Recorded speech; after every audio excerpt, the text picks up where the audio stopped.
And we're live talking about Enneagram Type 5 instincts with Jonathan and Maria, who I personally believe is an Enneagram Type 5. She has walked the walk with her fiveness. Well, interesting you bring it up because I also just realised myself and Maria have suggested that you're an Enneagram 5, a sexual 5, and that this is an opportunity. If we're talking about the instincts. Alright, have a look. Fair enough. Alright, so yeah, the instincts, so we'll just share the screen. Yep. And, yeah, well, don't share too much and hopefully we don't get sued by Chestnut. I have to confess that most of what Jonathan says has to be translated to me.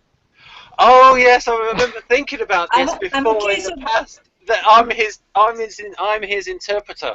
Right, yes, I will be in interpreting duties. Yes, so Jonathan now is, as you can tell, he's sharing the screen. So yes, I'll interpret for him. So case of English spoken, American understood. Yes. So so yeah. So Maria, whenever you don't understand, you put your hand up, and then I'll interpret to Jonathan. Okay. Okay. From Scottish to English. It's a pity Wojtek isn't here because I think he's a self-preservation 5. But I've wondered that. Well, anyway, this is... I can bug him. I can say, "Oi."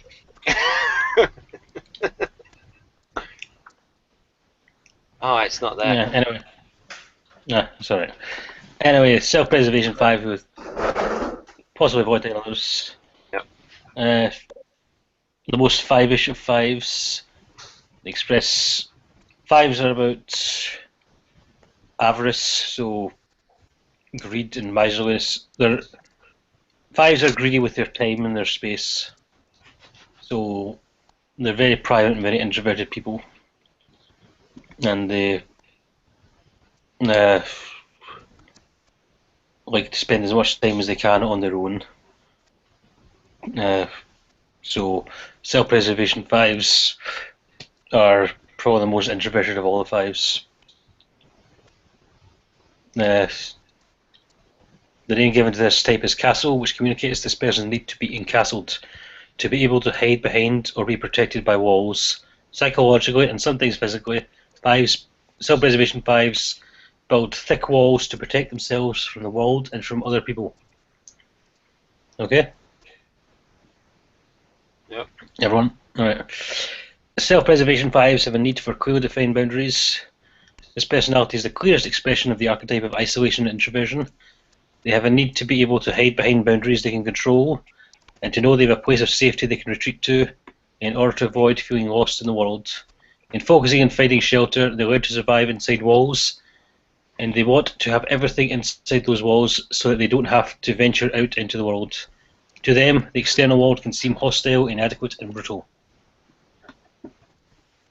Related to this need for the protection of clear boundaries, self-preservation 5s also focus a great deal of attention on how to survive free from the limitation of external shocks or surprises. They have a feeling of having to be on guard and a difficulty with expressing anger, though they may communicate anger passively by withdrawing and hiding or going silent. Self-preservation 5's need for hiddenness can create difficulties with self-expression in general. This subtype is the least communicative of the 3-5 subtypes. Their passion for hiddenness also manifests in taking covert action. They act in secret, so their actions do not compromise their ability to keep their guard up. The problem with this stance, especially when it tends towards the extreme, is that living in an enclosure is not really compatible with having and meeting basic human needs.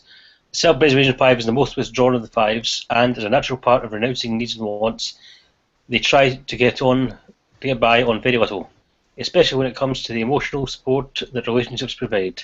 Self-preservation 5s limit their needs and wants because they believe that every desire could open the door to their becoming dependent on others. Pardon me. Desires then... Sorry? To me, this is sounding INTJ in big bold letters. Yes, a lot of INTJs are 5s and self-preservation 5s, but so are some INTPs. Desires then are either sublimated in specific interests or activities, or erased from consciousness. Self-preservation 5s live little, meaning they get by with few resources, which amounts to living small or poorly.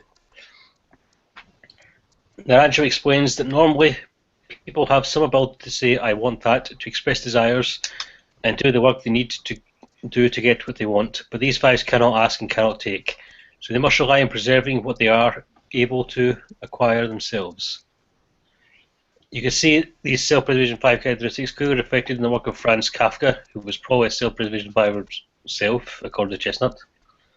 Especially in the books The Castle and The Tremendous World I Have Inside My Head, and a story titled The Hunger Artist, in which the main character was a specialist in renunciation. In relationships with others, self-preservation 5s avoid creating expectations or dependent relationships. They also avoid conflict, which is another way they detach from people.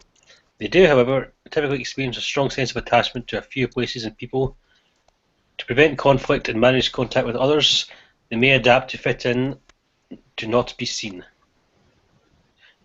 One self-preservation 5 I know, who can seem outwardly quite sociable, explains that she watches how other people interact and then acts in similar ways, modelling what she does on what she observes, using her ability to adapt to what is expected of her as a kind of camouflage. That sounds quite iron. That's because of FE.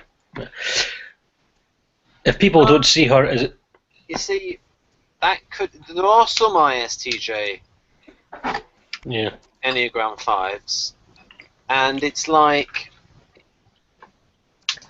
they can do the MBTI version of FE, which is like fitting in the group, but they don't do the socionics version of FE because they're not very emotionally expressive, but they care a lot about what people think of them. ISTJs. All the SJs do. Because they're SI. I would say that whole chapter reminds me about self-preservation period. Any type of self-preservation first and act in that way, in my experience. If people don't see her as special reserved for reasons, they won't challenge her boundaries. However, this need to adapt can cause self-preservation 5s to feel resentful when they feel like they have to expend energy to fit in with others. While they may at times choose to share feelings with a trusted few in their lives, self-preservation 5s have strong inhibitions against showing aggression in particular. They will very seldom show their anger. However, they do have a kind of warmth and humour that is both a genuine expression of their internal sensitivity and a defensive construction of social shield. In social interactions, this can give their superficial acquaintances the feeling a bond has been established when a self-preservation 5 has merely been studying or placating them, not necessarily in a sneaking relationship. As the most 5ish of the 5 subtypes, it is unlikely that this 5 will be mistaken for another subtype. Right. Would it be better if I read it out, Maria? What? Would it be better if I read it out rather than Jonathan? Probably. Okay. Okay, fair enough. But plus, it'll give Jonathan a break because he's going to be if he's doing all the talking all the while as well as all the explaining, I'll read the bits out and then he can explain them. Right. Stacy, a self-preservation 5, speaks. I am often told that I am a good listener. The truth is that I have become an expert on asking just the right kind of questions, those that will keep the other person talking while at the same time allowing me to maintain a comfortable distance from any topic that might require me to engage more fully.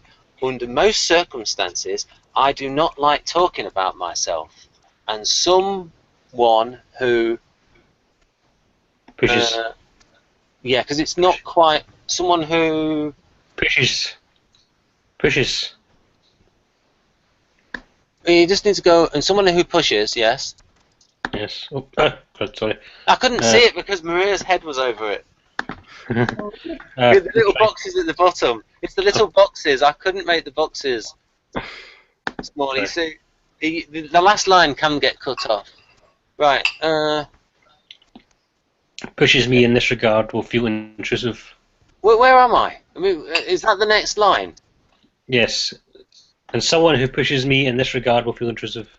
I change the page. Okay. Within a small circle of close and trusted friends, however, I will share quite deeply. These are the people whose perspectives I seek out and whose actions I study, so that I can navigate my way through the emotional world. I rarely ask for favours. While I am happy to help out a friend in need, the reciprocal nature of favour doing feels suffocating to me. I work very hard to make sure that my life is organised and structured in a way that will require little assistance from others. Only in the most extreme of circumstances will I reach out for help, and then I will find myself immediately buying a thank you gift to absolve myself of any perceived indebtedness.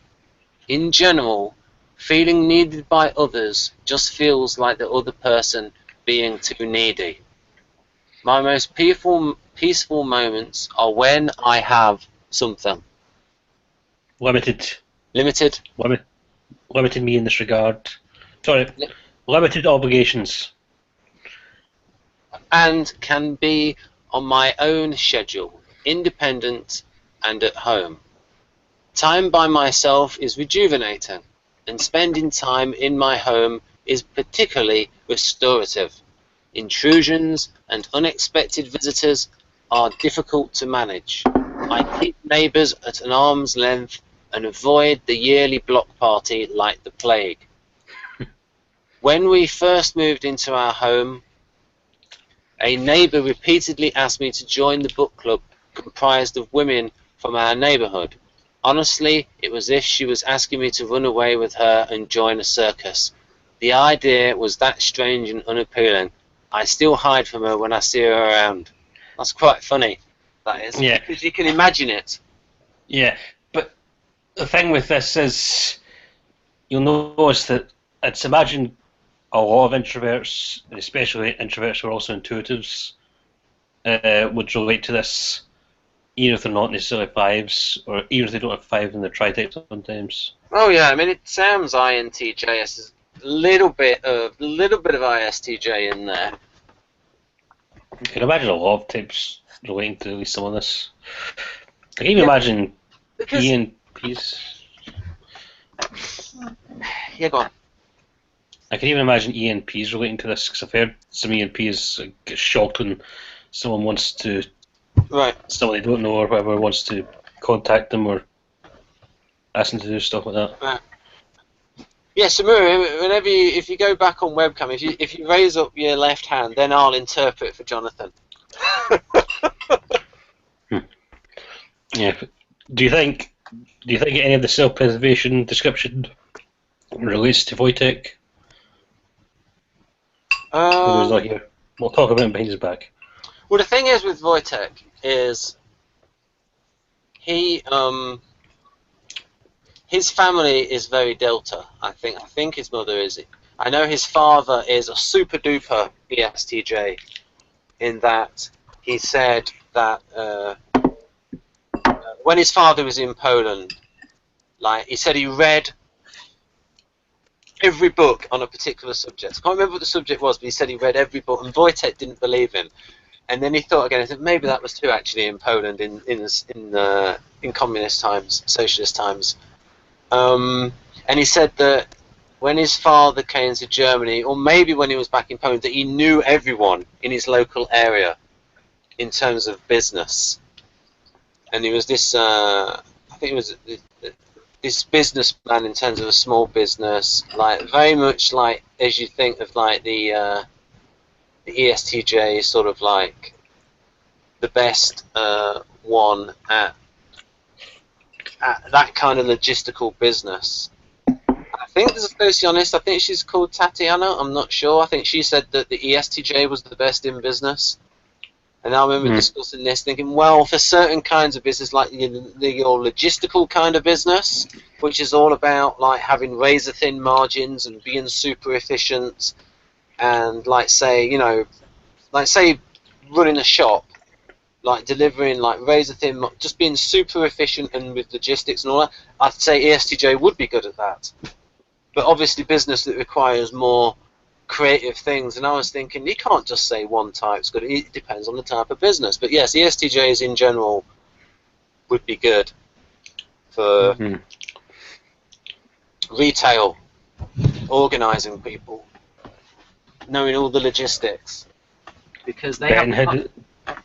Ben, how did we get onto this subject? How did I get into this subject? Because we talked about Wojtek, and Wojtek's father is a super duper ESTJ. Okay, so let's. Okay, so we're going off topic a bit. What I'm saying is that it is an influence. And Wojtek's father is an influence on him.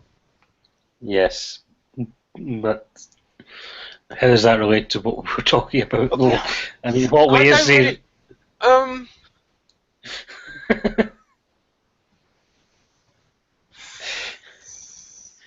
don't know. I mean, I can't really speak for Wojtek. Okay then. Especially when it's Enneagram. You've got to really speak for yourself when it's Enneagram. Okay then. Alright, anyway, Maria, the social 5, this is what you thought you were, and it's what I thought I was for a time as well. And I still relate to it, even though it's only my fix. Oh, purry. So, take it away, Ben. Okay. The social 5, I'm just going to click on your square so that I can... So, the social 5, the totem. For social 5s, the passion of avarice is connected to knowledge. These 5s don't need... This is like John Pertwee in Planet of the Spiders in Doctor Who. His crime was his thirst for knowledge. It was like a Buddhist parable. But anyway, these 5s don't need the nourishment. I believe that's the word. Yes. The nourishment relationships. Nourishment relationships provide because their passion for knowledge somehow compensates for what they might get from direct human contact. It's as if they have an intuition that they can find everything they need through the mind. Who wrote this? Beatrice Chestnut. Well, I can relate in the way that sometimes I have very complex relationships with people who have died centuries ago. Mm-hmm. I can relate to that. Maria, that was a very NF statement. Well, that's going to be probably on the brain map. Yeah. But anyway, that rings the bell because sometimes all my romantic or relationship needs, if they're not immediately physical, need for shelter and whatnot, they're mostly sustained through whatever I read, and I can get very personal about authors or music and whatnot. I think my first crush was a composer at age 4 or 5. Oh. Precocious. Most 4-year-olds like the Birdie song in England. What did you say? Most 4-year-olds in England like the Birdie song. It's a song that children absolutely love. Mm-hmm. We can't play it because we'd get taken down, but it's a lovely little song for kids, and your kids might love it. Yeah, you'll have to send me the link. Yeah. But anyway, I think he was a composer / singer, and I think I loved singing more than composing, but I just remember the fact that he was both. And my second crush was a writer. Ah. Just on the self-pres thing, Maria, because of where you grew up, and you grew up in a pretty tough time in Russia, how do you think that can affect people's desire for, say, self-preservation after living through such an era? I think I was more into self-preservation until I before college. Actually, when I was looking at all the descriptions, I could say that I kind of have gone through all of them as phases. There were times when I felt like more the castle person, and I was mostly about self-preservation, and there was a time when I had the third instinct very pronounced. But it's kind of over by now. Now I feel more like a social.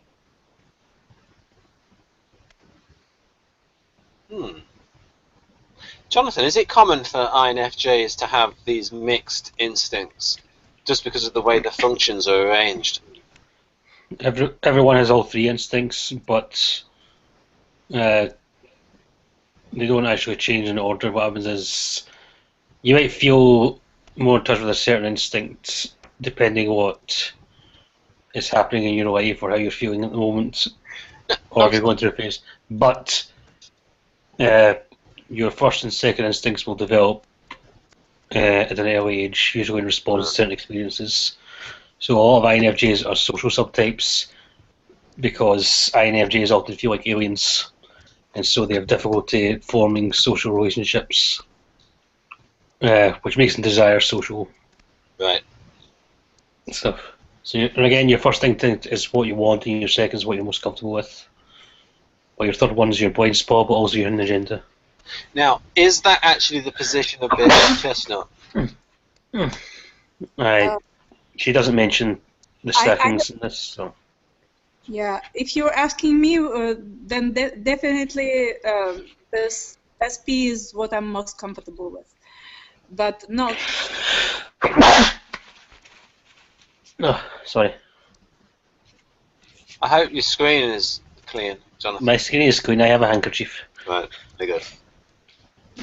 So that would have been brilliant on camera. Yeah, I tend to think of your second instinct as a kind of a means to an end. So you want to see your second instinct taken care of, and then when you feel in a comfortable position with it, use that to achieve whatever. So a self-preservation, an SOSP, for example, would want to have a nice, comfortable life and maybe have a decent job and maybe be healthy and fit and so on, but not as an end in itself, but only as a means to feeling stable enough to go after friendships or to contribute to the community and so on, to have a base. Right. So, Maria, Rita and Hudson, the two men behind the Enneagram Institute, they thought that the instincts was a separate typology from. It was technically, it was just created by the same man. Yeah. It's a separate typology from Enneagram. And I'm wondering, is it arguable that maybe Victor's subtype system, because it is paralleled in these different systems, might also be a separate, could also be viewed as a separate typology?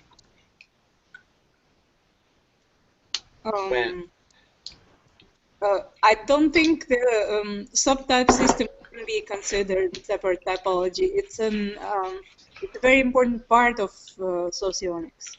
I don't think you can view subtypes separately from types. It doesn't make sense. Yeah, it sort of I just wondered if you could group people with it. I don't understand. Sometimes subtypes are more visible than types, and I actually get when people just have a slight idea about socionics, they may confuse people of the same subtype for identities, for instance. That's what often happens. But that's my point, because Victor's subtype system is very similar to other systems, such as the DISC system and interaction styles. And the interaction styles thing does come from Kersey, where it's like, okay, this is their temperament and this is their interaction style. So it's like, if they're an SJ and their interaction style is dominant, then you go, okay, that's ESTJ. And so it's a grouping which other people have seen in different systems, this sort of, that similar type of grouping. Anyhow, we're getting a little bit off topic, but I was just a little bit. But it's the fact that these instincts. So I think my instincts is quite clear. My stacking. Yes. which is coming up next. Oh, wait, do you want me to read this? Okay, relationships provide because their passion for knowledge somehow compensates for what they might get from direct human contact. It's as if they have an intuition that they can find everything they need through the mind. Needs for people and for emotional sustenance get displaced into a thirst for knowledge. The name given to this subtype is totem, which communicates their need for super ideals or the need to relate to people who share their intellectual values, interests, and ideals. Right. Sanity and INTJ-ish with the FI. The image of a totem suggests both height and a character that is constructed like an object rather than a human being. These fives do not relate to regular people in everyday life. They relate to easily idealized experts who share their ideals. Easily idealized experts. So they look up to experts. Yes. And idealize them. That's a bit SJ-ish. No, I've seen quite a few people do that. I've actually seen quite a few sixes do that as well. Let's see. You know, as you watch this, sometimes you think, well, this bit's about like this type, this bit's like this type. No, but, also, I mean, bear in mind that most people will idealize experts who agree with their ideals. It's about relating to them, though. It's about saying, "Oh, I could be like this one day," or yeah, that sort of thing. Because usually INTJs can be arrogant and think for themselves and not look up to. Well, in this case, this is like, they're science heroes or whatever. These are the NTs. These are the NTs who think they're, smarter than most people, but there are a few people who they do think, okay, this is someone I could talk to, or who knows more than me, and so on. Yeah, because like when I look at this, it's like, okay, well, this bit sounds like, because obviously when we're writing this description of the Enneagram 5, is some bits are INTJ and some bits are INTP. So, for instance, when all of the stuff about Enneagram 5 going to Enneagram 8, for me that fits INTJ a lot better than INTP. Yeah, I was going to say that that must be the kind of people who actually writes letters to like their favorite authors and tries to friends, whoever made the art they like and so on. Well, and even the fans of the same artist or writer. Well, when she gives her example of a social 5, it's better explained. Okay. We'll get to that. Okay, so we'll get to that. I was actually I found some of my friends through like just searching for the same interest in like journal. They have a system of interests, and I would look for like whoever likes the same artist as I do, and that's how I befriended a couple of people. Yeah, I've done something similar to that. Or people who are kind of crazy about the same stuff. Yeah. Crazy in this regard. It may be like for a 5, crazy on something is not an exaggeration. Sometimes they kind of get a little bit nuts about things. So sometimes, like for instance, I like repurposing things or upcycling, and you never know like at which point it's fine and cool, and at which point I need an intervention.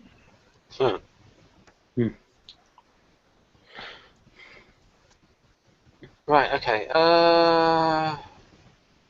Where did I get down to? Idealize experts who share their ideals. Who share their ideas. To people who display...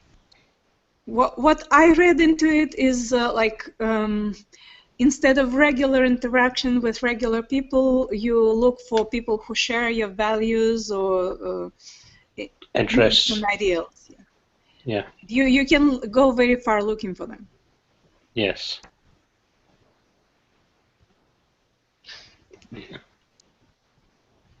I have recently befriended an upcycling expert who actually has a website on that.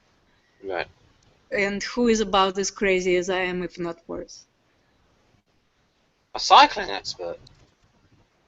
Pardon me? Upcycling. It means repurposing things with an artistic twist to it. Oh. And also about gift economy, like sharing stuff. Okay. Actually, that's been one of the things I've been looking for in people. Like I have made one friend when I was a teacher in middle school or like high school, and I saw a teenager kind of showing the same traits that I had, like trying to save and be frugal about somebody that wasn't even his own. Like some common resource, and he was still trying to save it. So that right. kind of told me that we are the same kind of people. Had to keep in touch. Right. Oh yes. That's very 5, by the way. Right. You see, what I would like to get into this hangout is the story of Maria and how you became a mathlete in Moscow, and your shift to analyst. Well, basically, as an INFJ, I'm kind of sluggish and not very motivated, so I needed somebody who actually was interested in like pushing me to do stuff. So I had an ESTJ teacher of math who was absolutely fabulous, and she has grown up. She has brought up a generation of mathletes, but.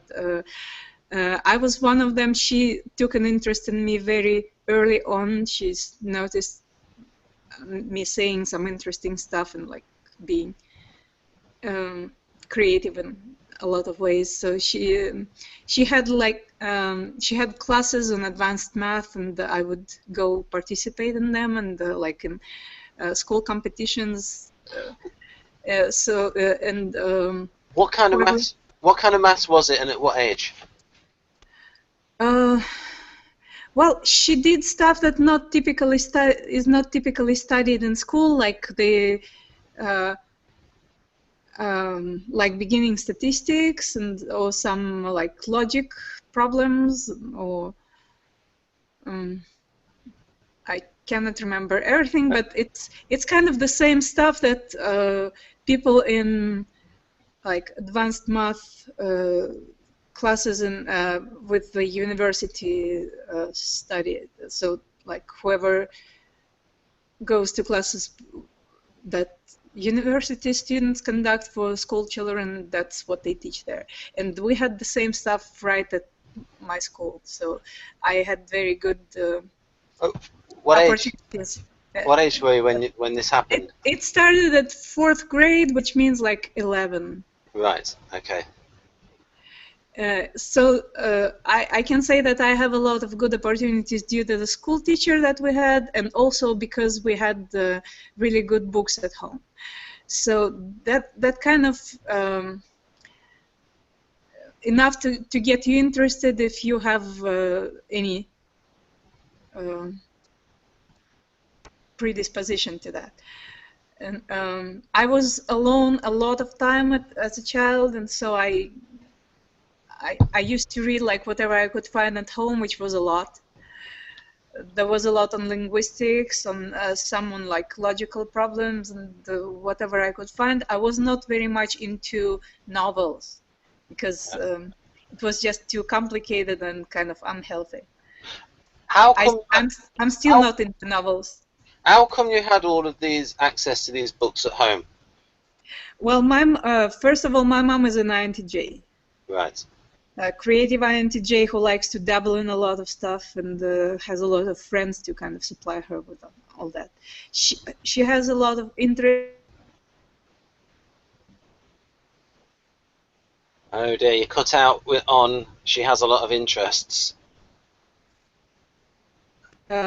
So anyway, we had like a reasonable apartment which was lined with bookcases because it was like generations of people collecting books. Yeah, your sound cut out on "she has a lot of interests."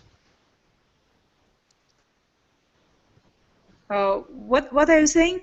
Your sound cut out on "she had a lot of interests" or "has a lot of interests." Well, I was saying that she would, as a creative type, she would develop new interests all the time. She's also a journalist by trade, and so she would always read interesting books and hang out with interesting people. So there was a lot to choose from. So again, another example of the influence of non-typology factors on somebody. The fact that you had access to all of these books at the time. So anyway, that's what I'm saying when I said I had a lot of opportunities. That means I had a lot of books at home, a lot of weird people to learn from, and also good school teachers. Exactly. So non-typological factors, the Ibrukiki, as I call it, the individual social status, biology, relationships, upbringing, culture, education, career, and events. Yeah. So what basically I know that on tests I don't get much for central functions like NI or SE, but I get quite a great deal on peripheral like SI and NE. That's because my like family environment was very, very beneficial for that. I had father who was a great cook, and I could learn a great deal from him. And generally, my parents really wanted the good lifestyle for the children, kind of diverse. So we could be. We spent a lot of time on the countryside. We took a lot of walks. We would like go to different places, and also we had opportunities to learn. Right. So that's basically the peripheral twist to my upbringing. But my parents kind of stayed away from me as far as my hobbies. They would kind of, they would still buy me tools, but they never demonstrated any visible interest, so I was not pushed in any direction. I was kind of allowed to try and fail on my own. What was television like in the Soviet Union, Maria, in the 1980s? Well, there were probably good movies, but I was kind of raised with a notion that TV is evil, and I had bad eyes anyway. So my parents never capitalize on movies. I learned that my mom actually likes movies when I was when I had kids of my own. Right. Well, until then, it was like a healthy environment for children. Very little TV and a lot of nature, and a lot of maybe physical work when possible, household duties and stuff like that. We had rabbits, chickens. My father tried having bees, so I also experienced that. Wow. Yeah. So that. Right. That's some good background information then. Let's have a look. There you are. There you are, smiling. Excellent. The thought of the bees. Right then. So let's see. Is Jonathan got his mic off? I don't know. No, he does not. Right. So then, so again these non. Oh yeah. So I mean, I find statistics a lot more interesting than algebra because of the way it's used in. What we learnt at university was all the stuff like R values, standard deviations, all that kind of stuff. And we were introduced to this wonderful program called Minitab, where you just fed the data in and it worked it all out for you. Because I once tried to do it by hand, and it took ages. Yeah, probably it wasn't even statistics. It was more about like probability theory and what's the English name, like combinatory math. Oh. Because that's really fun. Many out of the things which are not studied in school, it's probably the most fun thing. Right, you see, you and David Mark Kersey would probably have a nice little chat about that, because he loves that kind of stuff. Because that's his main interest, is something called formatics in physics. Right, thermodynamics. Right, what we got now? We've got, so it's Ben back on the reading train. So we've done totem, I think. Or we've got idealised experts who share their ideals to people who display what they see as outstanding characteristics based on shared values and knowledge, and who they can keep at certain distance. One social 5. One social 5 I know says he collects people who share his interests and values. Yes. For social 5s, then, avarice gets acted out through a greedy search for the ultimate ideals that will provide a sense of meaning by connecting them to something special, thereby elevating their life. Sorry, the social 5's passion is the need for the essential, the sublime, or the extraordinary instead of what is here and now. In line with the need for relationships based on shared ideals, social 5s have a tendency to look upward toward higher values. According to Naranjo, they look toward the stars and care little for life down on Earth. In contrast to sexual 5s, who are iconoclasts, social 5s are admiring people, individuals who admire others that express their ideals in extraordinary ways. In looking for and adhering to super values, they can be disdainful of ordinary life and ordinary people. The life of the mind feels more compelling, and the people at a distance who represent the extraordinary seem more seductive and interesting to them than the people they meet in everyday life. Social 5s are looking for the ultimate meaning in life, motivated by an underlying, potentially unconscious sense of that things are meaningless unless the ultimate meaning is found. This 5's drive to find the extraordinary underscores a polarity they may perceive between extraordinariness and meaninglessness. They look for meaning to avoid a fearful sense that the world is meaningless. But in their search for meaning, they orient themselves so much towards finding the quintessence of life, the extraordinary, that they may become disinterested in everyday life. They see a gap between the ideal and everyday life, and they burn in the longing for the ultimate meaning. For this 5, motivated by the social instinct in the service of avarice, their common, ordinary self does not have enough value to satisfy their drive for meaning. In their search for meaning, these 5s can become spiritual or idealistic in a way that is actually counter to real spiritual attainment, because it bypasses compassion and empathy and the practical level of how people... I've got a sore message inside. Because it bypasses compassion and empathy and the practical level of how people connect to each other in ordinary life.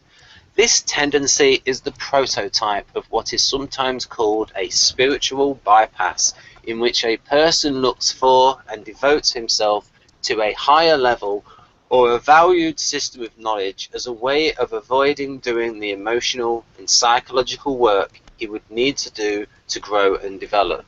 They may believe they are transcending their ego, but their adherence to their spiritual values or practice is their way of escaping from their everyday emotional reality into a higher intellectual system that they have idealized. Any type can spiritually bypass, but the social 5 is the prototype of someone who employs this as a defensive strategy.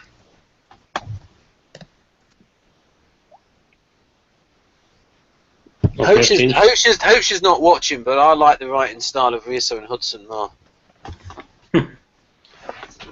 Right. Social fires prefer not to feel. They can be mysterious and inaccessible, or fun and intellectually engaging. They may hide out in the pose of an expert, and they may tend to have a sense of omnipotence through the exercise of their intellect.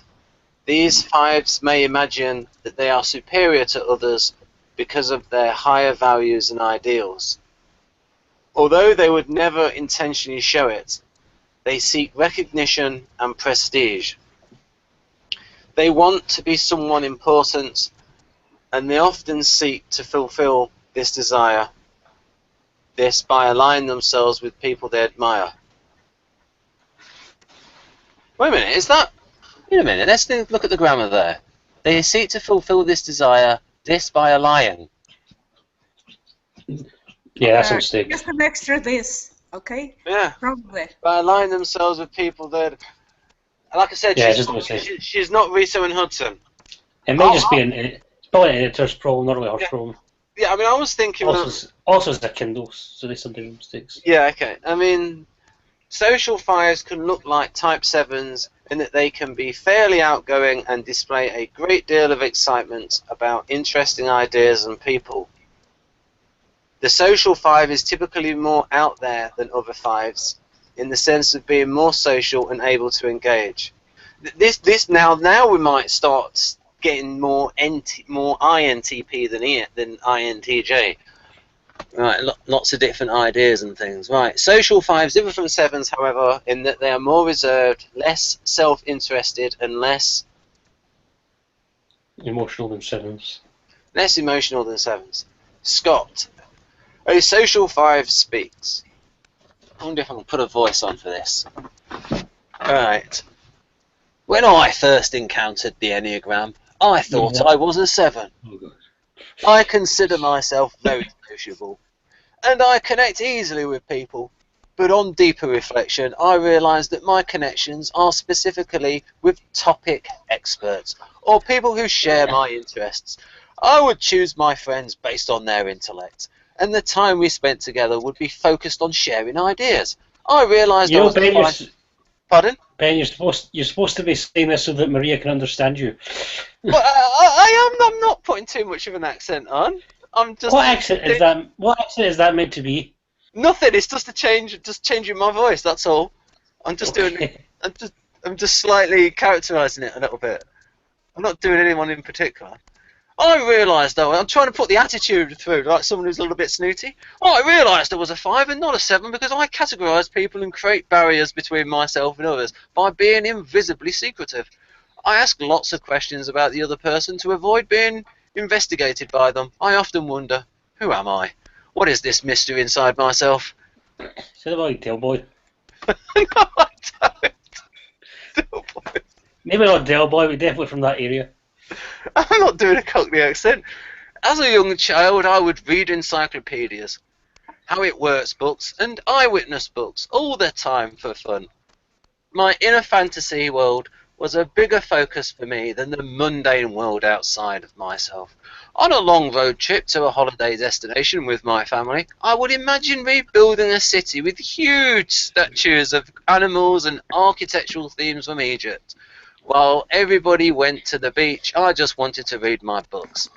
I've always wanted to change the world on a large scale, to change it into the ideal world that I've imagined, irrespective of whether that is actually practical or realistic.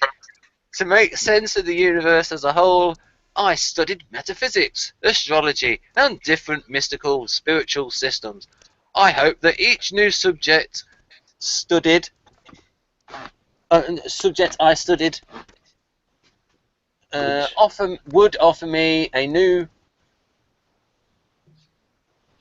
piece of the puzzle I could use to find the meaning of life.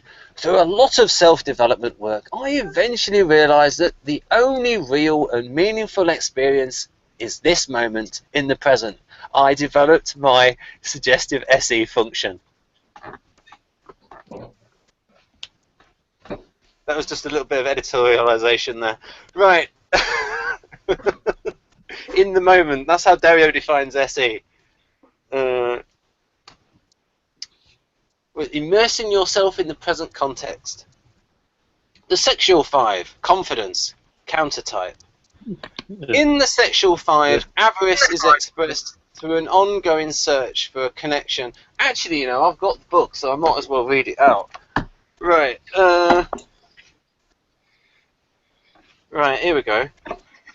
Oh wait, Maria, does Maria relate to the social 5 description? Yes, I can relate to the part about like changing the world on a large scale. It's just part of a ridiculous idea, and that's why it kind of grows more. It's partially grows into a form of activity, but partially into fantasies who take on literary features. Like I was kind of making up a storyline about a person who once decided that a lot of buildings around the city are too ugly to just stand there by themselves, and he used his connections and the gift of persuasion to develop the kind of the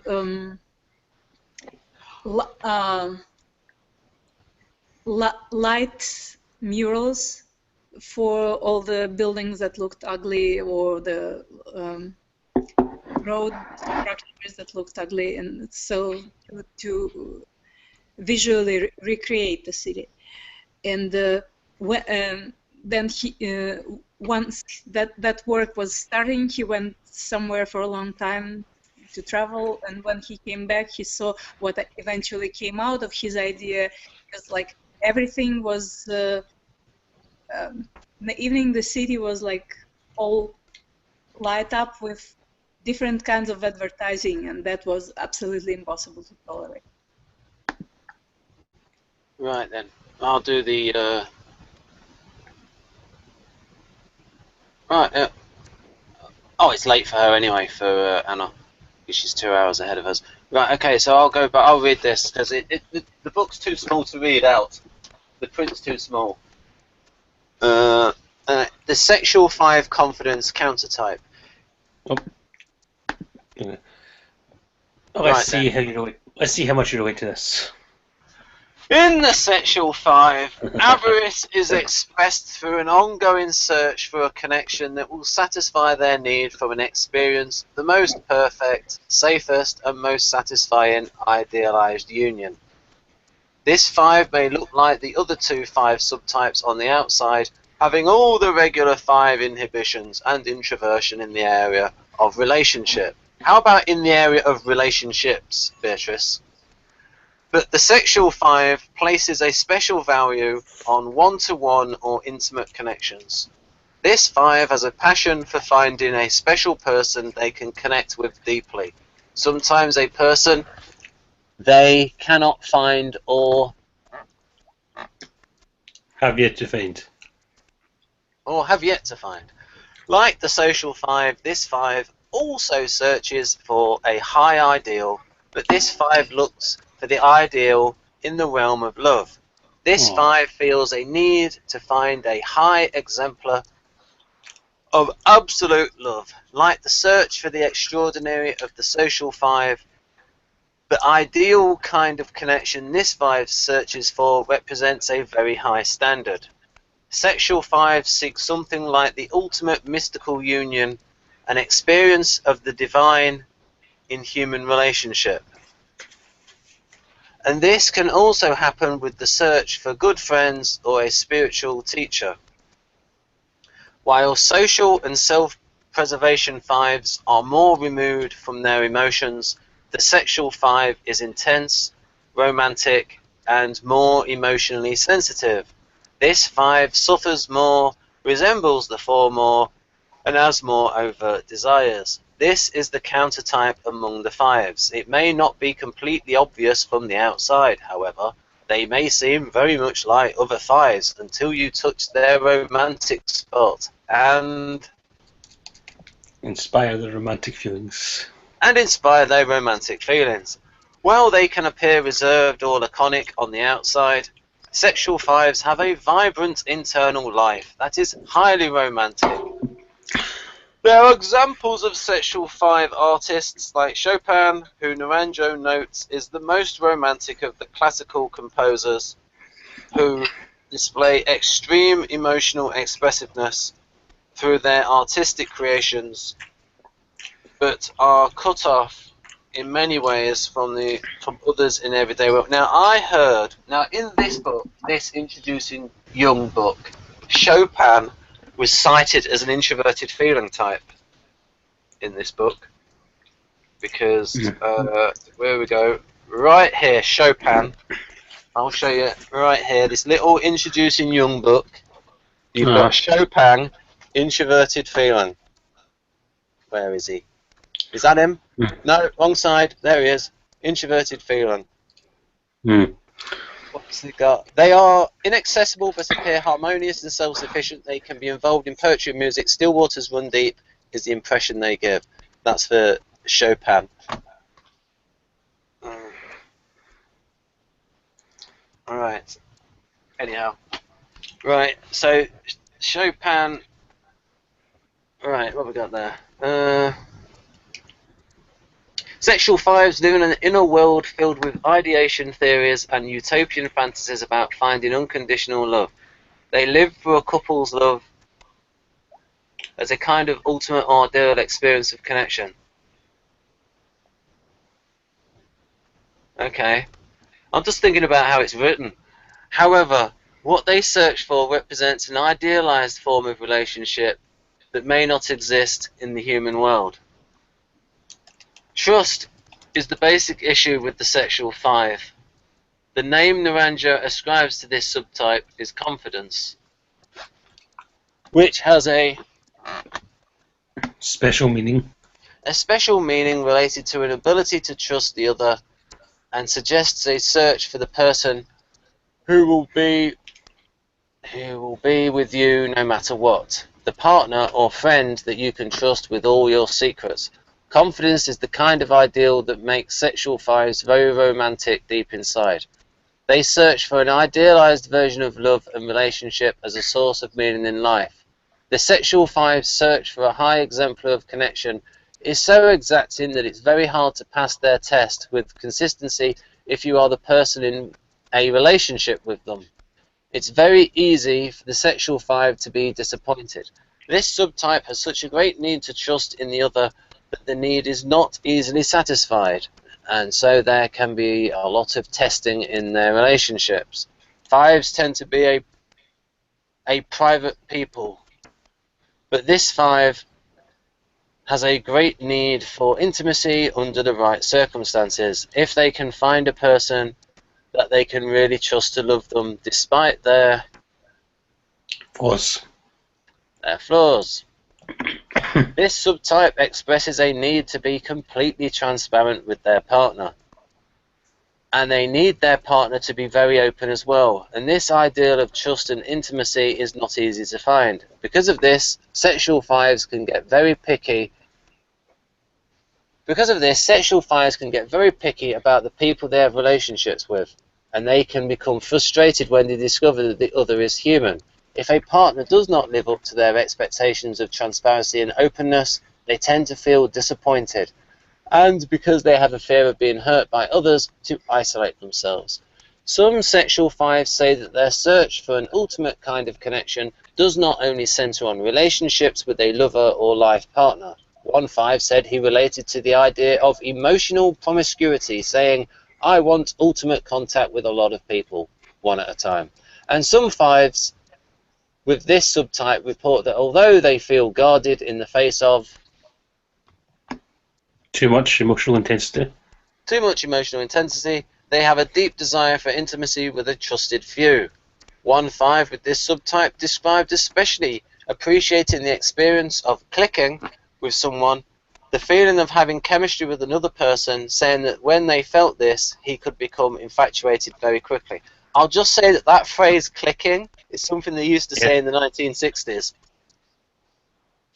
Although the sexual 5 may look like a type 4, this 5 is still quite 5-ish, and is not likely to be mistaken for a 4. And while the subtype is the 5 counter type and seeks to manifest an ideal of intimacy, it may be hard to discern the difference between this 5 and the other 2 5s, as all of the 5 subtypes experience a need to withdraw. However, this 5 has a need to find a special relationship that will provide both safety and the ultimate kind of love. Now, these examples of people in her book, are they real people? I think they are. I'm not sure, but I think she is a clinical psychologist. So. Because on the back of the book, it doesn't unequivocally state. I mean, does she unequivocally state that these are real people saying these things? Or are these examples of the sort of things they would say? Given the stuff they say, they seem like real people to me. Not, I mean, some of them are quite specific about the type of upbringing and so on. So, you may say at the front of the book. I mean, at the back it says something like, no,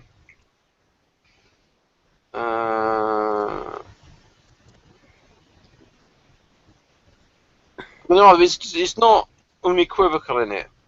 What have we got? This is it. When you say something like examples of the types speaking for themselves, doesn't necessarily mean people, because it said examples of the types speaking for themselves.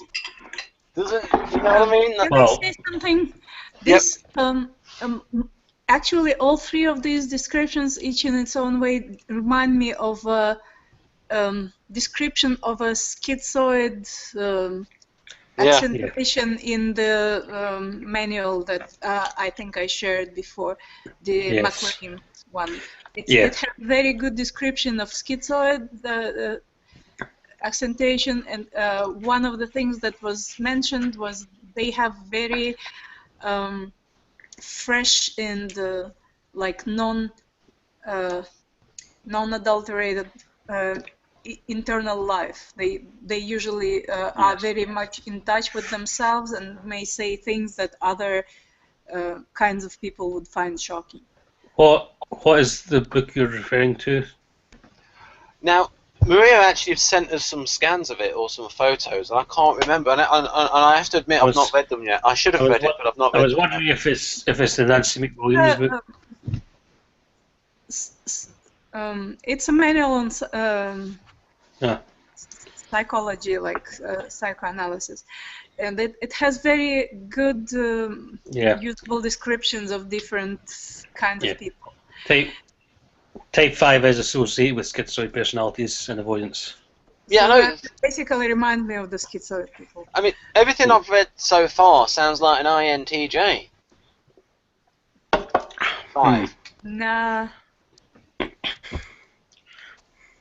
Not necessarily. It just, it may or may not, it may have nothing in common. I've dealt with different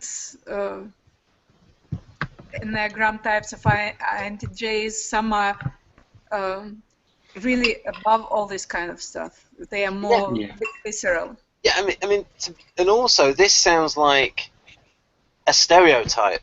It's very extreme.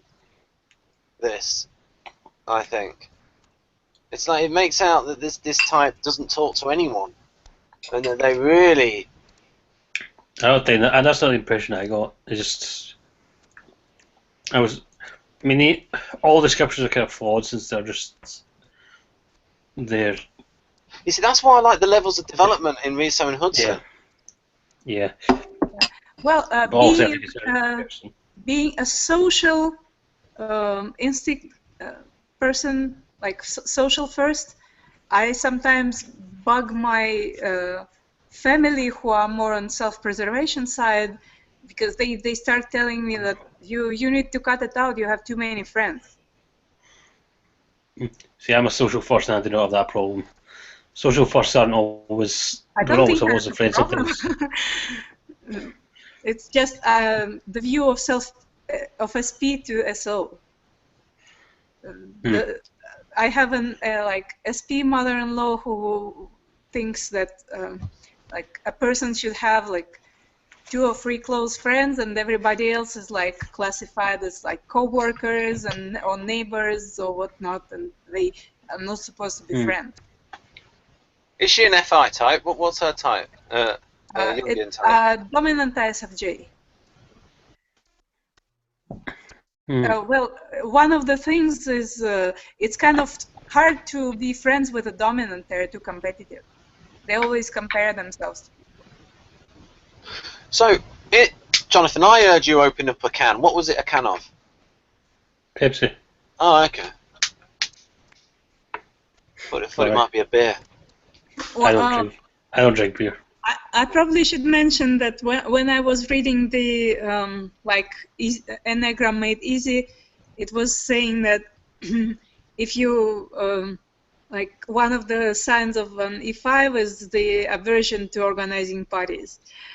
I sort of hate organizing parties, but I do it all the same because there's probably some not just parties, like I have to do a great deal of organizing because of the social stuff I have to handle. So, how was my idea initially, but as an E5, I kind of hate to be involved so much, but I have nobody to delegate. So, Maria, how did you find out about the Enneagram Made Easy? From you? Yes. I just wanted people to know that. Right. So it's a good book, and I think it's good for introducing people to typology. And yeah, but when I had to organize a party for my daughter's birthday, it was a torture. Now, Maria, not because there are too many people, but there are just too many obligations. Right.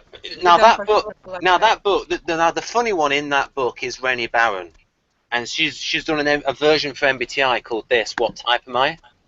And so you might like that as well for showing other people who who can't handle socionics, but you might want to show them this. What type am I? It's not all the same humour that was in, because it was Elizabeth Wagley that did the drawing. But like I said, I mean, Elizabeth Wagley is funny too, but the real funny one is Rennie Barron, because this book, all her books are just as funny.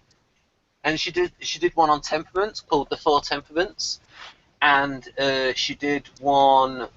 And she wrote, "Are you my type? Am I yours?" which is about how the different Enneagram types get on. And that was the sequel to the Enneagram Made Easy that came out the next year. I think that was like 94. Enneagram Made Easy, and then "Are you my type? Am I yours?" was 95. Now, speaking of which, do you think we should make T-shirts like "You're not my subtype"? Maybe, yes. That would be a really good introductory thing, like a conversation piece. If a person is curious enough to ask what a subtype is, they are worth talking to. Yeah, I mean, well, yes, because you'd know there'd be an intuiting type or something, an abstract type. But if you want that, then probably initiating subtype.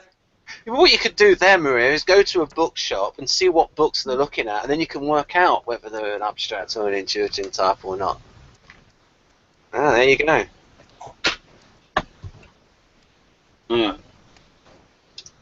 Anyhow, so now Rennie Barron's come out with a new book a few years ago called Opposites Attract, and it talks about the issues between, say, judges and perceivers, introverts, extroverts.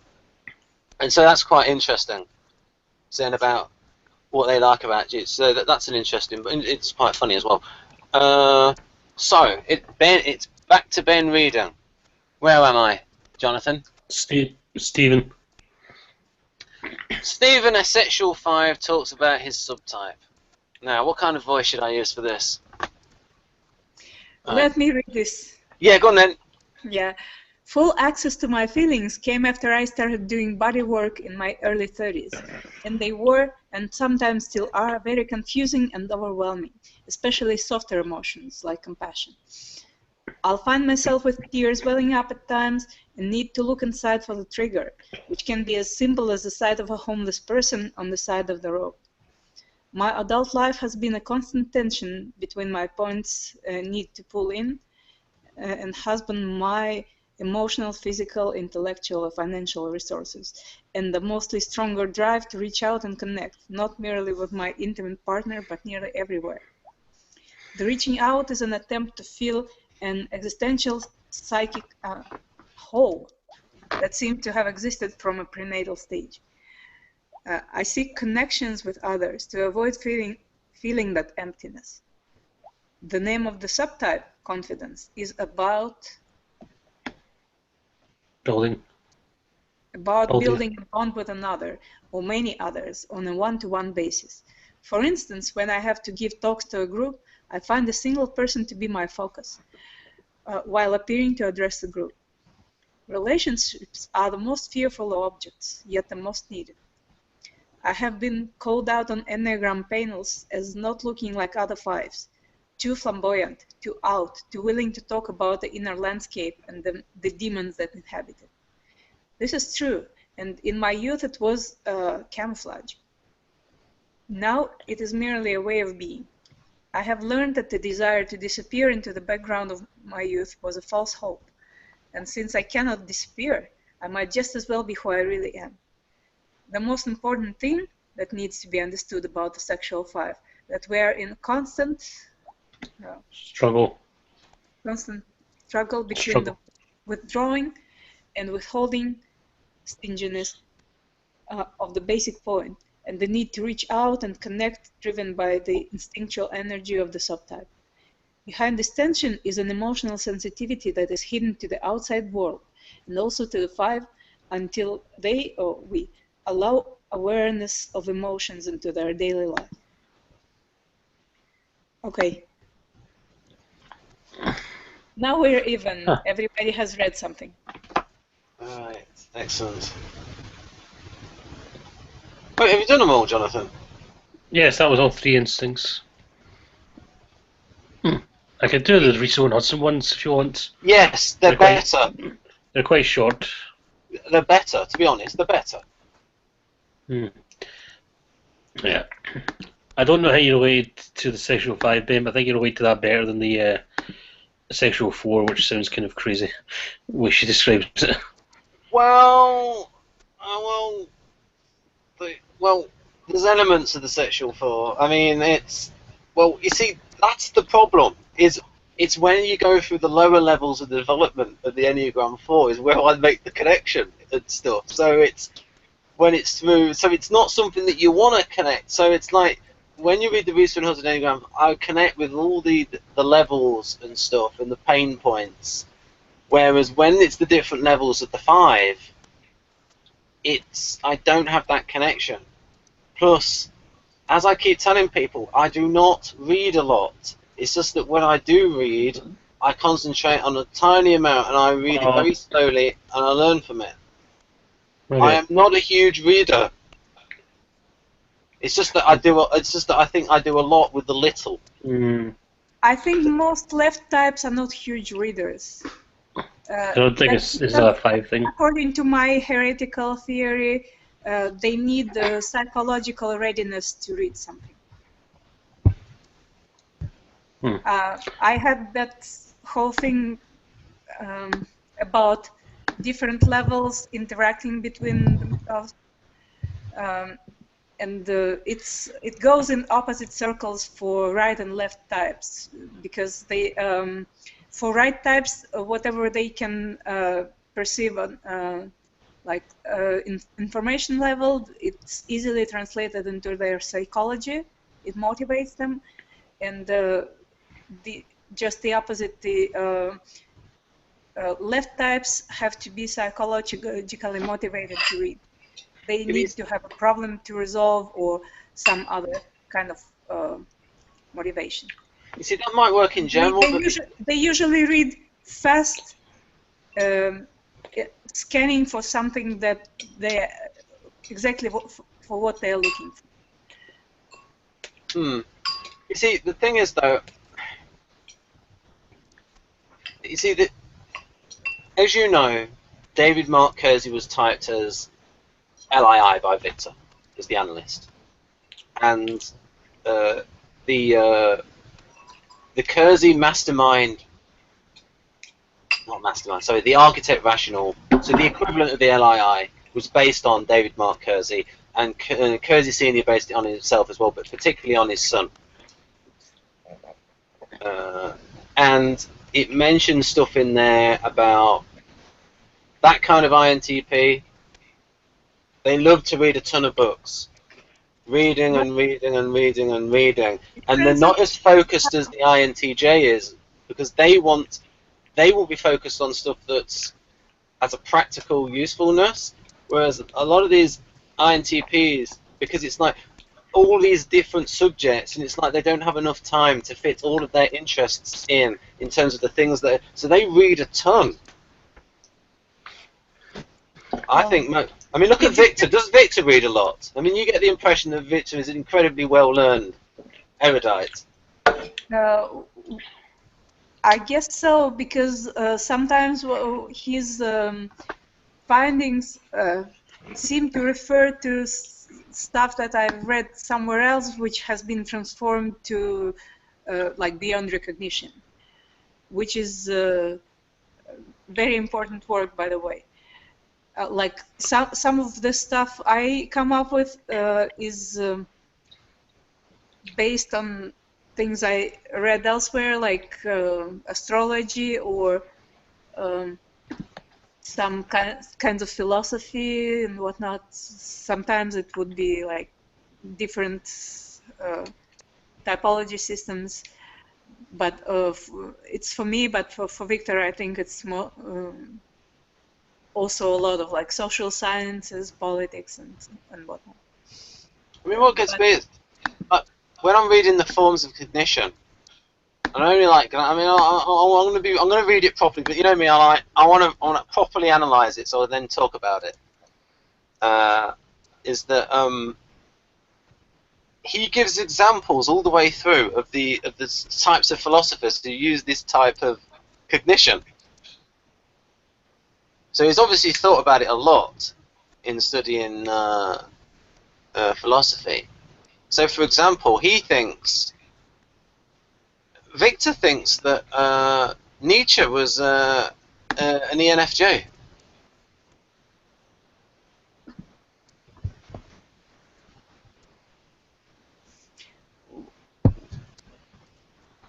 So I will not comment. Okay. Right. Anyhow, so who wants to read Self-Preservation 5? These are very short. Much shorter than the other ones. Oh, do you want to do it, Maria? How about you? Okay, I'll do it then. Right. Self-preservation 5s are the most introverted 5s. The 5s most likely to seek long periods of privacy and solitude. The hoarding of the 5 is focused in the areas of practical resources. Wait a minute, if this is Rita and Hudson, which book is it from? Discovering Your Personality Type, the Essential Introduction to the Enneagram. Oh, so they've done the instincts as well then. Yes, I've showed you this before, I think.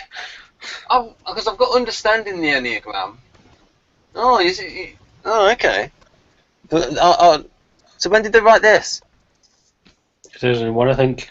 You're wrong. Right. Right, and they've not got that in understanding the Enneagram. No. Oh, okay, I might buy that then. The Discovering Your Personality Type, the Essential Introduction to the Enneagram. Okay. Okay, I'll read this then.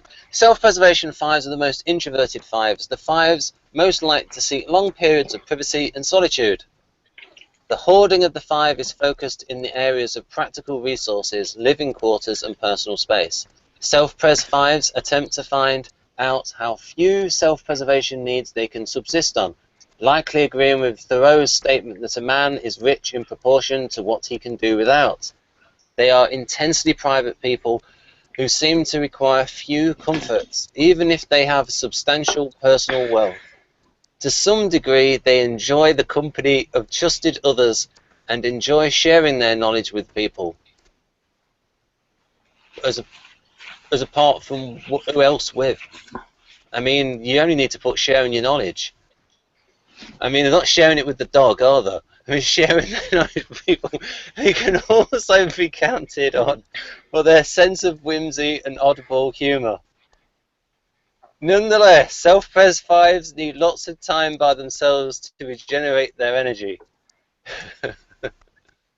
Many choose to live alone, or if they are in a partnership, they require personal space, such as a study or a nook in the basement, into which something, others, even loved ones will not intrude. Okay, they also tend to hoard personal effects, stockpiling their homes like castles, preparing for a siege. As much as they may like and admire others, they attempt to keep their relationships few and simple, so that they can focus on what holds interest for them. Sexual 5s, this is my world. Ishazo's confidence. Sexual 5s focus their hoarding in the area of intimate relationships. The combination of instinct and type are at odds here. The 5 defense is to withdraw, while the sexual instinct demands intimacy and connection. Most sexual 5s live in an uneasy truce between these polar influences, but they seek to resolve this tension by slowly inviting prospective intimates into their own secret world. I read it as prospective inmates.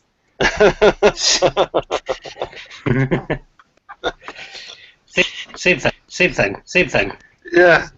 You imagine them saying, "Welcome to my Batcave." Right. Sexual 5s are prime. You see, I'm seeding it, Jonathan. I'm seeding it for the hangout, the Batman hangout. Right. Right. Slowly inviting prospective intimates into their own secret world. Sexual 5s are primarily focused in their imaginations, but they believe that most others would find their thoughts and preoccupations dark and even frightening. At the very least, they are certain that others will find them odd or eccentric. Or eccentric. Nonetheless, they want to share their perceptions and hidden worlds and secretly hope to have a deep connection with a single soul, a mate for life who can understand them and their sometimes bizarre views of reality. Intimacy for them entails finding someone who will explore the surreal vistas of their inner world. They also look to their partner for some degree of help in dealing with people and the practical affairs of life. Right. So that would make me lean towards these are talking more about the INTP than the INTJ, because of that aspect of like a partner dealing with the practical affairs of life. Makes me think more NTP than NTJ. They will hope that their partner will run interference for them and give them confidence to navigate the external world. Now, I think that's a reference to something in American football, run interference for them. If sexual 5, and I know about American football, that phrase, I sort of know what that means. They hope their partner will run interference for them, give them confidence to navigate the external world. Okay. If sexual 5s are disappointed in love, they may retreat and remain unattached for long periods of time, even years. Do you want to do social 5s, Maria? Pardon me? Do you want to do social 5s, or should Jonathan do it? Are you... Okay, I'll do it. Social 5s, the specialist. Ishazo's totems. Social 5s focus their avarice and hoarding in the social realm, meaning that they socialize through their particular areas of expertise. 5s endeavor to master some skill or body of knowledge, and they relate to others primarily through that area of their mastery. As social types, social 5s are more comfortable interacting with people. But their comfort is largely dependent on having a context of being in a social situation. That's true. They need a particular... I mean, if somebody invites you over, first question I would ask, like, what are we going to do?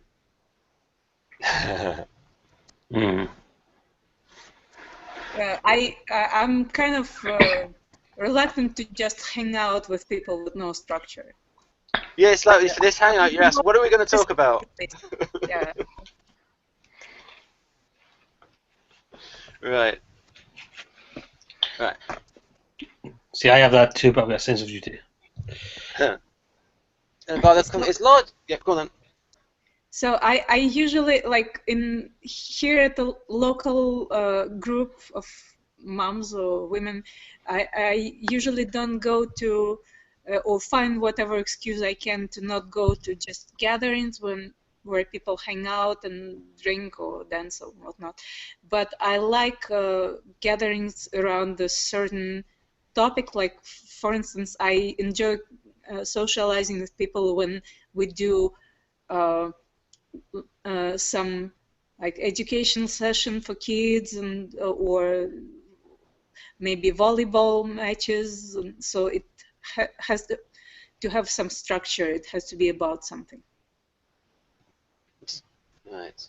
So as my particular favorite form, I have art buffets for kids or sometimes grown-ups when I can teach something or just give people opportunity to do art, share some interesting stuff that I found. Right. So that's a good format for communicating. Right. They need a particular task or function that gives them the confidence to interact with people. Oh, bless me. Yes, bless you, Jonathan. They need... And if you don't know, folks, that comes from when there was a plague in Europe.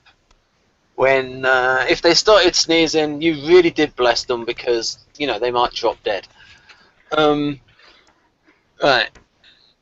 They need a particular task or function that gives them the confidence to interact with people. For example, being the DJ at a party. I wonder how many Enneagram 5s are a DJ at a party. For example, being the DJ at a party or having a specific topic of discussion at a social event. Although, having said that, Anthony Rodriguez is an INFJ and he is a DJ. But I don't know, but he's probably a 4. I'm not sure. I'm not sure if it's Enneagram, but he is an INFJ DJ. I would say most INFJs would, even if they're not 5s, would relate to this, a lot of this, because considering it's the introversion stuff. Yeah. Yeah, I can see that. Yeah. They need a particular task or function that gives them the confidence to interact with people. For example, being the DJ at a party or having a specific topic of discussion at a social event. They enjoy talking intensely with other people who share their sometimes esoteric interests, either in person or through the internet. Social 5s feel that their expertise is what they can bring to the table. Since that, oh, she'll be back. What they bring to the table, right? Oh, she's back. Social 5s feel that their expertise is what they can bring to the table, since they make it their business to learn things that others may need. While generally quiet, social 5s can become... sorry, I had a message pop up from someone that I'll ignore. Right. I have FE, but that's null. Right. Actually, this FE overrides it. Right. They enjoy talking in... Where am I? DJ at a party. They enjoy talking intensely with other people. Or generally quiet. Social 5s can become quite talkative. Here we go. Well, generally quiet, social 5s can become quite talkative in their area of knowledge because the topic of conversation, anything from computer XPs to trivia about movies or comic books. So talk about supervised E-shift there, Maria, for INTP. Can become quite talkative in their area of knowledge. You know, because it's on their territory. Topic of conversation, anything from computer XPs to trivia about movies or comic books is fair game.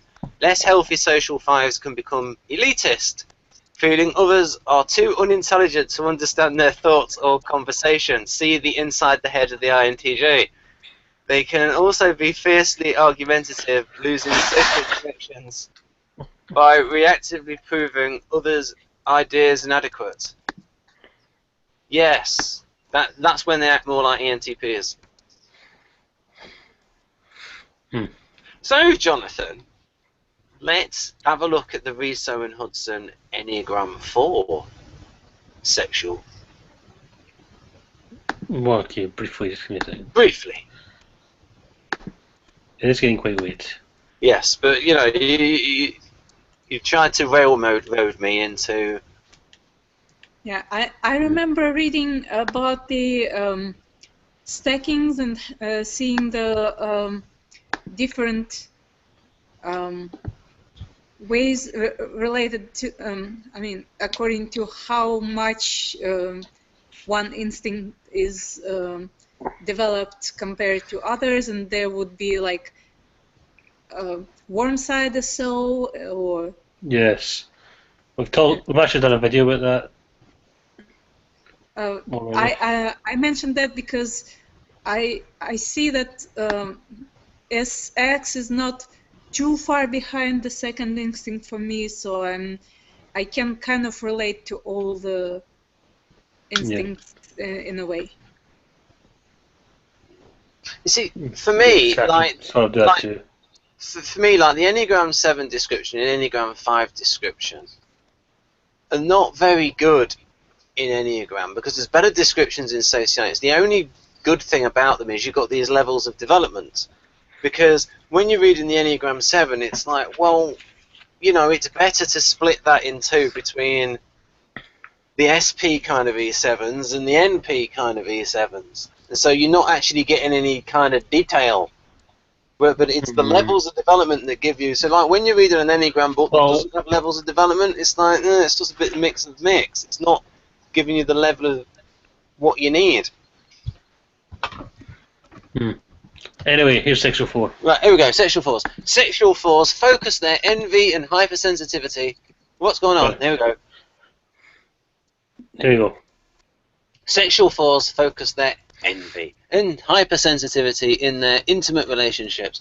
They are perhaps the most emotionally intense type of the Enneagram, which is both their gift and their potential downfall. They possess both a capacity and a desire for profound intimacy, and they derive tremendous insight into human nature through the ups and downs of their romantic lives. They have a sultry, sullen quality that can be attractive and mysterious, or at times off-putting to others. Do you think Miley has modelled herself on that sentence? Right. Then we have sexual force. Pardon? She's SOSX. Oh, okay. Sexual force pour their energy and attention. And their energy and attention into the object of their affection, often becoming infatuated or even obsessed, sometimes after only one meeting. Sexual chemistry triggers their powerful imaginations, leading them to create enormous expectations of potential partners. Sexual 4s tend to be drawn to people who possess qualities and talents that they believe they lack.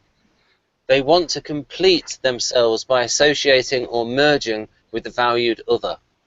But this almost never works, so they may also end up envying and resenting their romantic partner for unintentionally reminding them of what they feel they are missing. Now, you see, what that might be is an INFJ getting it on with an ESTP and realising that the ESTP cannot be civilised. Right. Well, that's just the ESTP bias there. Well, this reminds me of is borderline personality disorder, and that's actually why I tested you for it. Oh, marvellous! You said you're a sexual 4. I thought, okay, let's see how borderline he is. Right, I got about 4 out of 20. Right. Yeah. They want to on the way up test I made up. Right. Right, but then Maria said that the sexual, all of the subtypes of the 5 sounded like schizoid. Yes. Right. So they want to complete themselves by association. You see, I like the levels of development. I really like the levels of development because the actual profiles themselves. I mean, it's just these little. Anyway, we'll go on with this. They want to complete themselves by associating or merging with the valued other. This almost never works, so they may end up envying and resenting the romantic partner for unintentionally reminding them of what they feel they are missing. In any case, sexual 4s go through tremendous shifts of feeling about their loved ones. Everything from idolization to unbridled hatred. Generally speaking, this type is aware of these feelings, including the dark ones, and expresses them, sometimes in self-destructive ways. Is that all there is? Isn't there any more depth? Yes. Nope. On that subtype? It was like a page. Yeah, I mean, like I said, Chestnut has more detail, but it's getting quite late. And we should probably save that for another, for an E4 hangout. Oh yeah, I mean, but even But it's before... not much different. But even when we went through the Enneagram 5 ones, I was thinking there's not enough detail here. There's a lot of repetition. I'm disappointed. I mean, hopefully other parts of her book are better. But I love the levels of development. I really do. And I really like the Enneagram 4 description in the Riso and Hudson personality types. I think it's really good. What do you think of it, Jonathan? I haven't read it in a while. I really... I think they're all quite good. But when I think of... When I compare the descriptions, not necessarily the 4, but of other types, to people I know or have typed, I can see it. I can definitely see how all this is X, Y, and Z. I mean, there are... When you factor in their...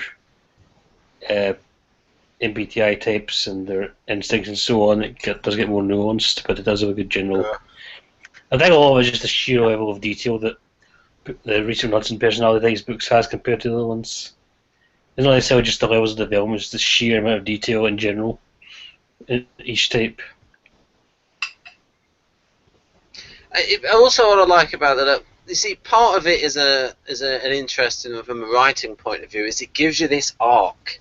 It gives you this internal arc that is very useful, extremely useful for character development, because you can assimilate that. That is, I think people should really imbibe that, really take that in and analyze to get the character arcs, better. This is really good.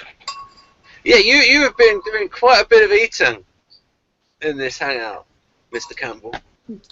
How do you know? You haven't seen my face. I don't know. I've been hearing slurping and burping and squeezing. I'm so sorry.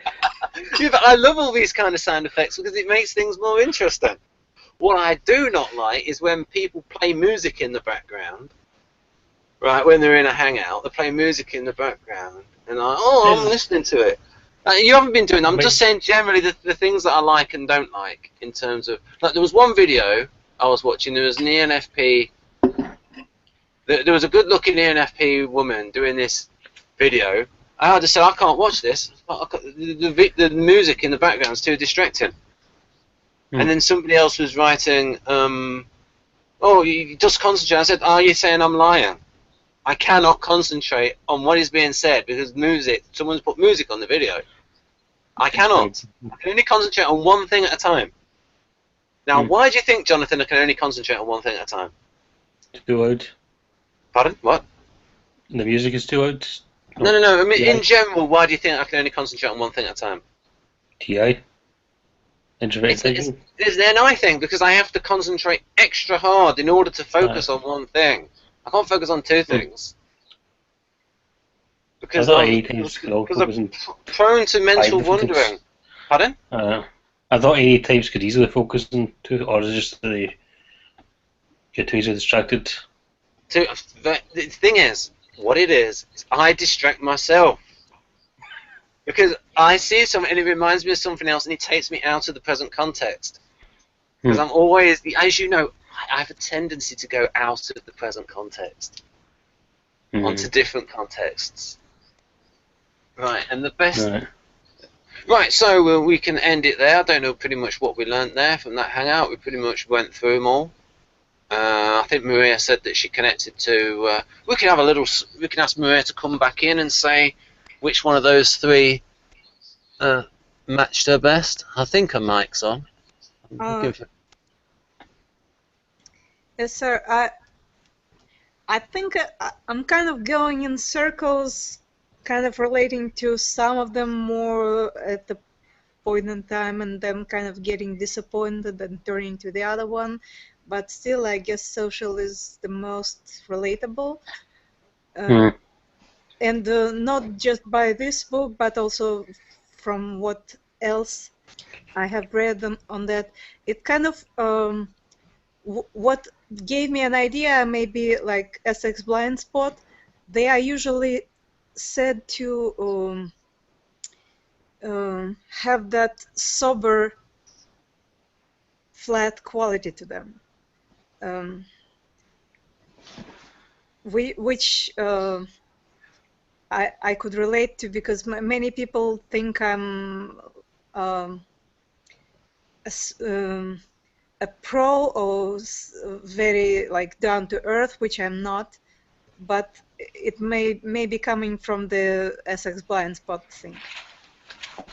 I'm just not very enthusiastic about something particular. It may help if at some point we go over your tri-types, because that can add a lot of nuance to things. Obviously yeah, that I like better. That I like better. I like the quite like the tri-types, but you know, for me, number one, levels of development and the core fears and desires.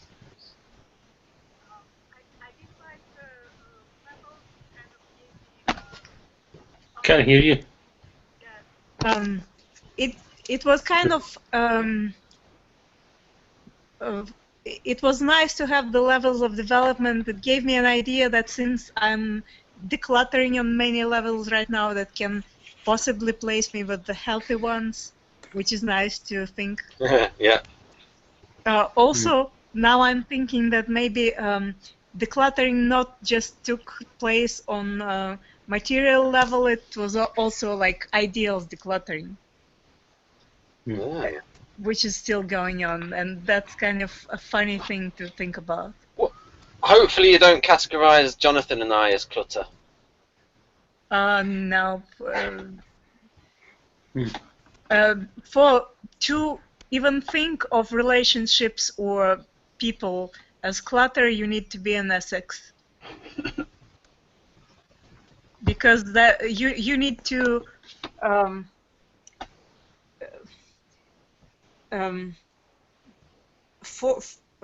I believe that relationships are the most valuable collection for an Essex E5, and they tend to hoard people, and I feel more relaxed about people, so I can be comfortable. Like I can allow people in my life to the extent that I'm completely comfortable. It's the material belongings and ideals that really give me trouble. When I was going through those passages there of the Beatrice Chestnut, I was thinking that she should have written that. She should have had a co-writer. I don't think she's a brilliant. The way she writes is, or a better editor. Just from those bits, I might have a different expression like when I'm reading it, but when I was like reading it out, I was saying that this person's not got the best style. And I know she may have approached it as, oh God, I've got this enormous book to write, but you know, some people are not necessarily the best writers in the world. I think she's all right. I'll stand up for my INFJ. I've only read a tiny fraction of her, but yeah. Right then, so that's a little thumbs up there from Maria for the levels of development, which are quite. But generally, so for instance, when we did the Enneagram 7 hangout with Jeff, and it was like, well, all the things about what the Enneagram 7 wants, and I was thinking, well, if you're an SP like the Kersey stuff's more useful than this, because this relates to the, or if you were to look at it's just say like the EP temperament, whereas like it's not very useful to someone. Like for instance, when we did it with Joe, it was like some of the things wouldn't apply to him because obviously they were referring to like the ENNEAGRAMs. So whereas, but of course it depends on the individual. I mean, one system will fit one person better than others, depending on, and they will love that system because it fits them better. So it's like me with, so it's a little bit like with Maria and I with Victor's system is, because I think Victor's LII profile is brilliant and really gets to the heart of the matter with the TE control function and the way the FE goes. I think that's brilliant. And I think even David Mark Kersey said, I think in Maria and I's hangout with him, when he talked about Model G, I think he said something like, maybe there's something to it based on his ability to really get at the type. Right then. So we can wind it up now because Jonathan is about to pass out, although not actually do what I did in the hangout with him, where I actually did fall asleep. And Jonathan said, I can say one thing about the social subtype of E5. There's a very good notice of how you kind of feel difficult about all the matters that don't relate to your ideals. There's a lot of like mixed situations in life when you are not necessarily living your ideals, and that kind of makes you feel drowning. You long for the kinds of situation when you can openly express your ideals, because sometimes when you need to live through like just go through regular motions, there's nothing about what you do that relates to your ideals or things that you like. You kind of want to get out of there and do something more black and white.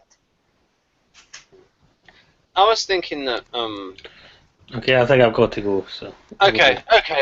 Bye, Mr. Campbell. Goodbye. Sure. Good night, everyone. Yeah. I would like there to be an Enneagram 4 book where it's like for each of these subtypes you have levels of development for each of these subtypes, because as you said, Maria, some of them sound a bit mental, some of them sound like schizoid. It would be nice to know what they're like when they're healthy for each of these subtypes. Well, if you go back to McWilliams' book, they are like higher function. The patients who come don't necessarily come because they cannot function. There are like higher functioning and lower functioning patients in therapy. Whether they go to therapy or not just depends on how conscious of their condition they are. A person can do a perfectly good job with their lives, but they still want to find out more or just get things more in order. And some people who are who don't even know the word schizoid can be in much worse condition. Yeah, I see what you mean, especially for like INTJs, because they've got their business life and their work life sorted out. So yeah, Nancy McWilliams is a book that Jonathan mentioned to me yesterday in a hangout we did. We did a hangout on the psychopathic spectrum, and Jonathan gave me a test on how psychopathic I am. I think I got about 4 out of 60. Rock on. We did Donald Trump, and we scored him about 18 out of 60. So he was not quite the full. You needed to score about 35 before you considered a psychopath. So Jonathan has that book, Nancy McWilliams. So was that the book that you took the images from? And then he said to me, "Oh, it's rather expensive." So I asked for a different version, and there's one called The New Personality Self-Portrait by John Oldman that's a lot cheaper, because that Nancy McWilliams book I think is quite expensive. Right then. So we in. Yeah, I think I bought it for reasonable money just because I bought it used and I was kind of waiting until it goes for the right price. Oh yeah, I've done that as well. You know have.com? Have.com. Let's have a look. I'll write that down. You can have a list.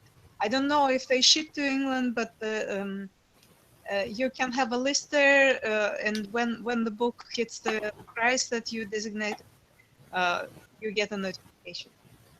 Ah, that is a good idea. Usually, what I've used in the past, I use Amazon, of course, and I've used Abe Books. Yeah, but I like this feature because you can just wait. You know, very nice approach. Ah.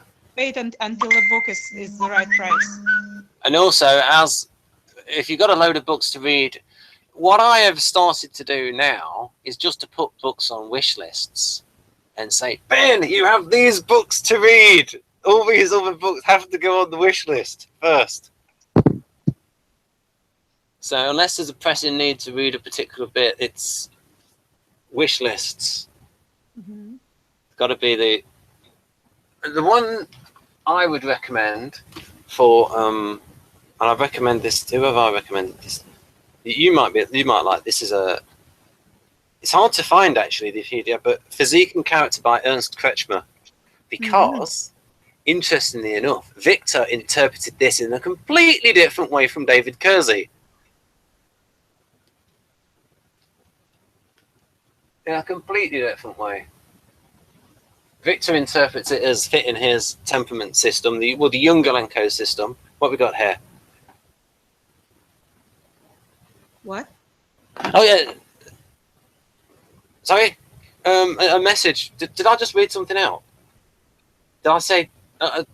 Sorry, I had a message pop up on Skype.